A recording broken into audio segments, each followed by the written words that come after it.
জানাজা তারেক সাহেব বাংলাদেশকে খেলা মনে করবেন না। শেখ হাসিনাও প্রতারণা করার জন্য অন্তত ঘুমটাটা মাথায় রাখতেন। মায়ের জানাজায় টুপি পাঞ্জাবি পড়তে পারেন না, আর আপনার ইসলামী জাতি গ্রহণ করবে এত সস্তা মনে করবেন না। এই জাতি যদি একবার বাঁশের লাঠি হাতে নেয় হাসিনার মতো পরিণতি করে ছাড়ে, ঠিক কিনা বলেন?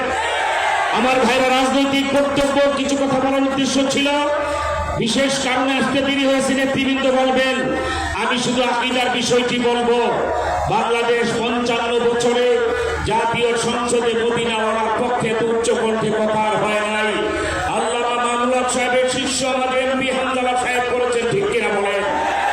আমাদেরও কথাবার্তা পরিষ্কার।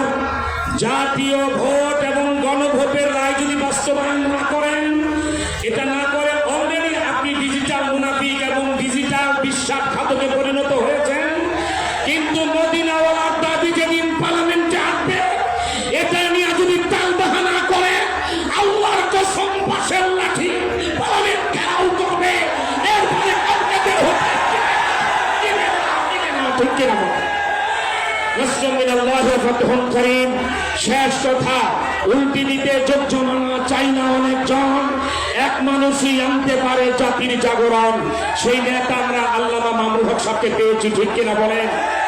ওয়েট এন্ড সি তারেক সাহেব কত ধানে কত চাউল ভবিষ্যতে বুঝবেন ইনশাআল্লাহ।